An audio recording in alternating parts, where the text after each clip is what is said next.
जल्दी जल्दी चलिए जी, काम पर पहुंचने में लेट हो गए तो मालकिन खूब बातें सुनाएंगी। चल तो रहा हूँ गीता। एक तो सुबह से शाम तक काम करते करते हालत खराब हो जाती है। मालकिन इतना काम लेती है कि अब मन नहीं करता उनके यहाँ नौकरी करने का। जी ठीक कहा आपने, अब तो लगता है खुद का ही कोई काम शुरू कर सकते हैं। ऐसे ही दोनों पति पत्नी बात करते करते मालकिन के घर पहुंच गए और उस हवेली में काम करने लगे। लेकिन काम करते हुए अचानक से सोहन के हाथ से शीशे का शोपीस टूट गया। हे भगवान, तुमने इतना महंगा शोपीस तोड़ दिया। रुक, अभी बताती हूँ तुझे। ऐसा कहकर वो उसे मारने पीटने लगी। नहीं नहीं मालकिन, मत मारो मत मारो मत मारो मालकिन, मत मारो। आज के बाद अगर तुमने कोई चीज तोड़ी तो हमसे बुरा कोई नहीं होगा। हवेली की मालकिन उन दोनों के साथ बड़ी ही बुरी तरह से पेश आती थी, जिससे वे दोनों बहुत दुखी हो जाते थे। शाम को घर लौटकर भी उन दोनों के आंसू नहीं थम रहे थे। हम गरीबों की भी कोई इज्जत नहीं होती, जो आता है दुत्कार कर चला जाता है। बिल्कुल सही कहा जी आपने। जी तो चाहता है कि सवेरे का काम छोड़ दे। हाँ, सही कहा तुमने।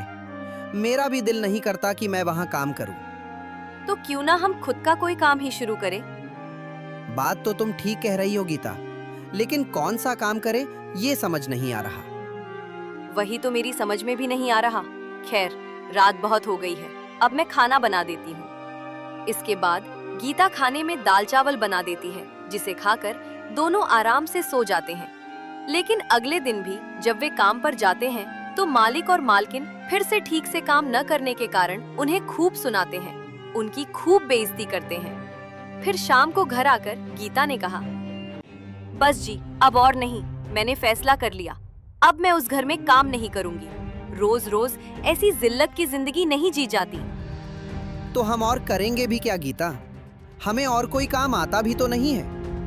आप कहते हैं ना कि मैं आलू टिक्की बहुत अच्छी बनाती हूँ, तो क्यों ना हम इसी का कोई काम शुरू करें? लेकिन इसके लिए पैसे भी तो चाहिए।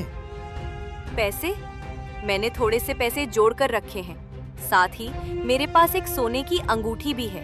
क्यों ना हम इसे गिरवी रखकर आलू टिक्की का ठेला लगाएं? गीता की बात मानकर सोहन सुनार से कुछ पैसे उधार ले आता है, जिसके बाद वह गीता के साथ गांव के हाट जाकर जरूरत का सारा सामान ले आता है। और अगले दिन सुबह जल्दी उठकर गीता आलू टिक्की बनाने की तैयारी शुरू कर देती है। गीता, इतनी जल्दी तुमने सुबह सुबह आलू टिक्की बनाने की तैयारी शुरू भी कर दी? अगर अभी तैयारी शुरू नहीं करूंगी तो देर हो जाएगी। ज्यादा मात्रा में टिक्की बनाने में भी वक्त लगेगा ना। और गांव के चौराहे पर कई लोग सुबह सुबह आलू टिक्की का नाश्ता करने भी आते हैं। फिर सारी तैयारी करने के बाद दोनों आलू टिक्की बेचने के लिए गांव के चौराहे की ओर निकल जाते हैं। बहुत घबराहट हो रही है जी, न जाने कोई ग्राहक आएगा भी या नहीं। तुम फिक्र मत करो, तुम्हारे हाथों की बनी आलू टिक्की की खुशबू से ग्राहक खुद ब खुद खींचे चले आएंगे। और सच में वही होता है।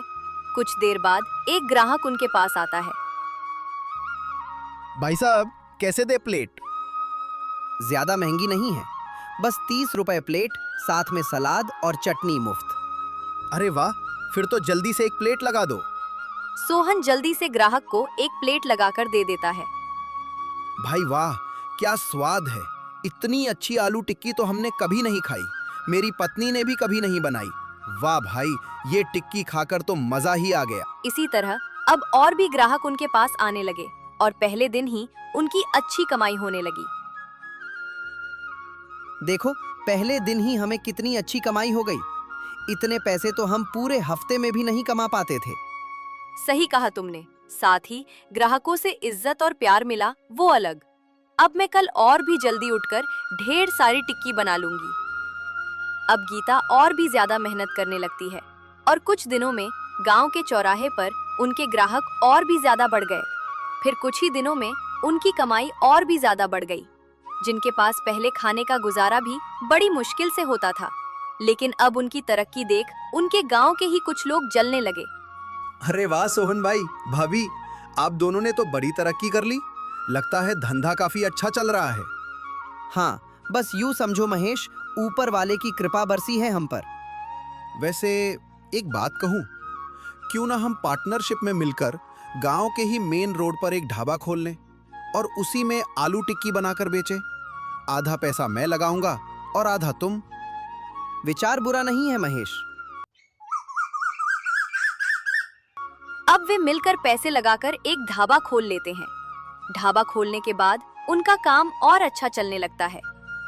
फिर एक रोज जब महेश पैसे लेकर घर जाता है तो उसकी पत्नी सुनीता कहती है, ये क्या है जी, आप फिर से इतने से ही पैसे लेकर घर आए हो? जब वो ढाबा तुम दोनों का है तो दोनों को आधा आधा हिस्सा मिलना चाहिए ना। लेकिन 60% तो वो पति पत्नी ही रख लेते हैं। सुनीता, आलू टिक्की का सारा खर्चा वो दोनों ही करते हैं। साथ ही सारी टिक्की गीता भाभी अकेले बनाती है, तो उनकी मेहनत भी तो बनती है ना। हाँ, तो तुमने भी तो ढाबा खोलने के लिए बराबर पैसे दिए। मैं कह रही हूँ वो दोनों बड़े ही चालाक हैं। सब पैसे खुद रख लेते हैं और तुम्हें थोड़ी सी चिल्लर पकड़ा देते हैं। ये कैसी बातें कर रही हो सुनीता? वो दोनों बहुत ईमानदार हैं और गीता भाभी भी बड़ी मेहनती हैं। अजी वाह, ये क्या बात हुई? अब वो आलू टिक्की बनाती है तो इसका मतलब ये थोड़ी है कि सारे पैसे वो रखेगी। टिक्की तो मैं भी बना सकती हूँ, इसमें कौन सी बड़ी बात है। और जितने पैसे उन्होंने उस ढाबे में लगाए थे ना, वो दोनों कब के वसूल भी कर चुके हैं। इसीलिए अब आप उन पर विश्वास करना छोड़िए। और मैं तो कहती हूँ आप मौका मिलते ही कैसे भी करके वो ढाबा अपने नाम करवा लेना। अपनी पत्नी के बहकावे में आकर अब महेश भी वही करने लगता है। अब वो मौके की तलाश में था और एक दिन जब सोहन के पैर में स्कूटी से गिरकर फ्रैक्चर आ जाता है, तब सोहन कुछ दिन के लिए बेड रेस्ट पर आ जाता है। तो इस बात का फायदा उठाकर एक रोज वो धोखे से गीता के साइन एक पेपर पर करवा लेता है। गीता पढ़ी लिखी नहीं थी, इसलिए उसे कुछ पता भी नहीं चलता। और एक दिन, निकल जाओ अब तुम इस ढाबे से। आज से ये ढाबा हमारा है। बहुत झोल कर लिया तुमने। अब हम अपना ढाबा खुद चलाएंगे। और अगर आज के बाद तुम इस ढाबे की तरफ नजर भी आई ना, तो मैं तुम्हें धक्के मारकर बाहर निकाल दूंगी। ये आप क्या कह रही हो भाभी कि ढाबा हमारा भी है? है नहीं था, अब ये सिर्फ हमारा है। चलो अब निकलो यहाँ से। तुमने खुद इस पेपर पर साइन किए थे। महेश भैया, आप तो बहुत ही लालची हो। आपको पता है, आपका दोस्त बिस्तर पर पड़ा है। उस बात का आपने फायदा उठाया और हमारे साथ धोखा किया। तो तुम दोनों ने कौन सा मेरे साथ सही किया है? मुझे थोड़े से पैसे देकर खुद ज्यादा रख लेते थे। चलो अब जाओ यहाँ से। गीता दुखी होकर घर की ओर आ जाती है। इस वक्त सोहन की तबीयत भी ठीक नहीं है। अगर वह सोहन से कुछ भी कहेगी तो टेंशन से उनकी हालत और भी खराब हो सकती है। अब गीता घर आकर उसे कुछ भी नहीं बताती और अगले दिन अपना पुराना ठेला लेकर गांव के चौराहे पर जाकर उस पर आलू टिक्की बेचने लगती है। उधर सुनीता भी अपने पति के साथ सुबह ढाबे पर आती है और आलू टिक्की बनाकर बेचने लगती है। लेकिन उसके बनी हुई टिक्की किसी को भी पसंद नहीं आती। छी छी भैया, ये कैसी टिक्की बनाई? इसमें तो कोई स्वाद ही नहीं है। जब गीता भाभी टिक्की बनाती थी तो उसका स्वाद ही अलग होता था, लेकिन इस टिक्की में ना तो मिर्च का स्वाद आ रहा है ना आलू का। ऐसा लग रहा है जैसे आलू का मसाला कच्चा है। मैं तो ऐसे खा ही नहीं सकता। छी। ऐसे ही उनके ढाबे पर आने वाला हर ग्राहक उनकी बनी टिक्की खाकर पहला निवाला मुंह में डालते ही वहां छोड़कर वापस चला जाता। धीरे धीरे उनके ढाबे पर लोग आना बंद कर देते हैं। मुझे तो लगता है लोगों की मति मारी गई है, जो इतने अच्छे स्वाद को भी ना कहकर चले जा रहे हैं। उधर गीता ने फिर से ठेले पर आलू टिक्की बेचना शुरू कर दिया। उसे बेचता देख अब ग्राहक उसके पास जाने लगे और कुछ ही देर में उसके पास लोगों की भीड़ लगनी शुरू हो गई। भाभी, आपके हाथों की बनी स्वादिष्ट टिक्की खाकर तो दिल खुश हो गया। ऐसे ही अब और भी ग्राहक उसके पास आने लगते हैं और कुछ ही दिनों में वो अच्छे खासे पैसे जोड़ लेती है, जिसके बाद वो खुद का अलग ढाबा भी खोल लेती है। फिर जब सोहन पूरी तरह से ठीक हो जाता है और जब वो गीता के साथ काम पर जाता है तो नया ढाबा देख हैरान रह जाता है। ये सब क्या है गीता? फिर गीता उसे सारी बात बताती है। वो महेश इतना घटिया निकलेगा मैंने सोचा भी नहीं था। मैं अभी जाकर उससे बात करता हूँ। नहीं नहीं जी, रहने दीजिए। हमने अपनी मेहनत से अब सब कुछ हासिल कर लिया है और जो होता है अच्छे के लिए होता है। भगवान की कृपा थी जो मैं ये सब कर पाई। इन सब में ईश्वर ने हमारा बहुत साथ दिया। मुझे गर्व है गीता कि मेरी पत्नी तुम जैसी एक मेहनती महिला है।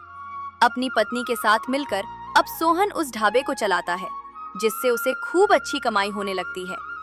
वहीं दूसरी तरफ लालच के चक्कर में सुनीता और उसका पति महेश अपना सब कुछ खो बैठते हैं और आखिर में उन्हें अपना ढाबा बंद करके गांव के दूसरे लोगों के घरों में काम करना पड़ता है। वहीं अब गीता और सोहन अपने गांव में खुशी खुशी रहने लगते हैं।